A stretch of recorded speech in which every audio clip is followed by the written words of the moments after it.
Facebook just massively overhauled two incredibly important aspects of their Facebook ad setup, particularly in the ad sets where you define your audiences and your placement targeting. In this video, I'm going to show you what the updates are and what my opinion is for how you should use them or if you should use them. Hey everyone, Andrew here. Now, what I'm going to show you here is actually a perfect example of how Facebook is different for everyone. Because to show you these changes, I'm actually going to show you 3 different ad accounts that all have different versions of Facebook. And this is one thing that a lot of people don't realize is that when I show something in a video, someone might look that week and be like, oh, Andrew, everything's changed. And the reality is it was probably different for you the whole time. Just because Facebook is always giving people different versions of ads to test features, but they don't allow you to manually switch to different versions. So right now I have access to maybe 5 different versions of Facebook ads. Most people have the same features, like most of the features are the same, but they tweak these little parameters so they can test and figure out what they want to do going forward. So we're going to be talking about 2 main features here because I want to show you what my opinion is of them and all that. So the first one I'm going to show you is automatic placements. And this has been overhauled pretty significantly in a very, very annoying way. So if you don't know, inside of the ad set, so I just made an empty campaign and I'm in the ad set, go all the way down. Normally, you have your manual or automatic placement. So if we flip over to this ad account, go all the way down, this is what it normally looks like. Advantage plus placements recommended, and then I click manual because F that.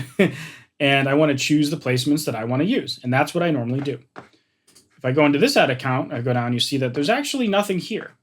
If I click show more options, we get placement controls and we can turn off some things, which is cool, but I want manual. So I'm going to click switch to manual placements.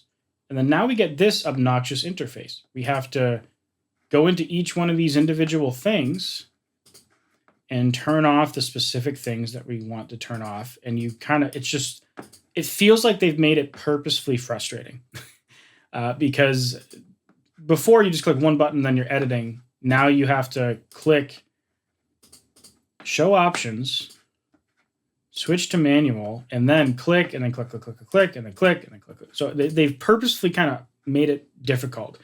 And the funny thing is the other feature I'm going to show you, this person still has this, but they have a different feature that we're going to talk about next, which is incredibly obnoxious. So in this is what I would recommend doing. You're going to switch to the manual placements by doing those multiple clicks, and you're going to go here and do what you've always been doing for targeting, which if you don't know, Instagram feed, Instagram Explore, Instagram stories, and Instagram Reels. That's what I recommend starting with. After you get some data with your campaigns, you can start adding in some Facebook placements like Facebook feed, Facebook video feed, Facebook stories, and Messenger stories. So 8 total placements. But start with Instagram. So that doesn't change. Basically, ignore this thing. If you happen to test using their recommended placement settings, but then turning off all of these crap placements that we don't like, and you get good results, please let me know in the description below or in the comments below, because maybe there's something to this. Maybe there's a reason why they're doing this change. I just don't trust it yet. I don't have the data to trust it. Although I do have the data to tell you to smash that like button. Now, the next big change, and this one's bigger than the first one, is the way they handle audience targeting. So usually, if you're in an ad set and you're looking at the audience section, you get audience. And this is the Advantage Plus thing. I have it turned off here, but you get audience, you get custom audiences, you enter your countries, you enter your ages, and your detailed targeting metrics and all that. And in this case, it's kind of like a hard rule. You're telling Facebook you can't target people outside of these ages. They do expand your targeting interests to target related things, but you're basically telling them you have to target this or things similar to this. With the new Advantage Plus audiences, here you get audience controls where you can put in locations, and then you get audience suggestions. So normally your targeting is kind of like a rule. Here it's more of like a soft recommendation. So, you could go in here and you could say minimum age, but you can't set a maximum.